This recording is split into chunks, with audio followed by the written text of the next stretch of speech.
Hello, আসসালামু আলাইকুম। সবাইকে রমজান মোবারক। রমজান মাস রহমতের মাস, বরকতের মাস, মাগফিরাতের মাস। তো আজকে আমি আয়োজন করতেছি দেশি মুরগিদের ঝাল বিরিয়ানি রান্না করব। তো তার জন্য 2টা দেশি মুরগি কিনে নিয়ে এসেছি। এই যে আমার মেয়ে মুরগি কাটতেছে, এটা একটা কাটা হয়ে গেছে, আরও একটা কাটতেছে।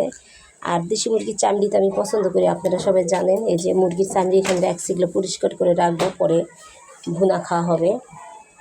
দেশি মুরগি দিয়ে ঝাল বিরিয়ানি করব, তার জন্য নিয়ে আসছি শসা আর লেবু। নিয়ে আসছি, লেবুটা কইমা, আর টমেটো, এগুলো সালাতের জন্য নিয়ে আসছি।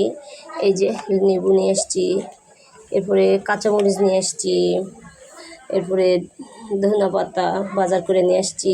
আরও কী কী নিয়ে আসছি আপনাদের সবই দেখাবো।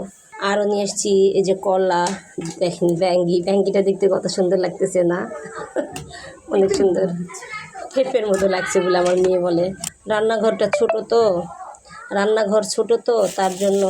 তো এদিকে নিয়ে আসছে যে পেয়ারা আর স্ট্রবেরি। এখন স্ট্রবেরির সিজন না, বাজারে এত স্ট্রবেরি দেখে খালি কিনতে মন চায়। কারণ আমার সাউদা তাইবা স্ট্রবেরি অনেক পছন্দ করে, আমার ভাইয়াও পছন্দ করে। মোট কথা আমরা সবাই স্ট্রবেরিটা খুব পছন্দ করি, ভালো লাগে খেতে। এই যে, আর এদিকে নিয়ে আসছি হলো আঙ্গুর ফল, কমলা আর আপেল। এইগুলো আজকে বাজার করে নিয়ে আসলাম ইফতারির জন্য, ইফতারির পরে খাওয়ার জন্য। কিন্তু আর ঝাল বিরিয়ানি করতে হবে, পোলাও চাল তো লাগবে, তাই না? তো এই যে বাজার থেকে আজকে পোলাও চাল কিনে নিয়ে আসলাম। এখানে 2 কেজি পোলাও চাল আছে, 2টা মুরগি 2 কেজি পোলাও চাল দিয়ে রান্না করব।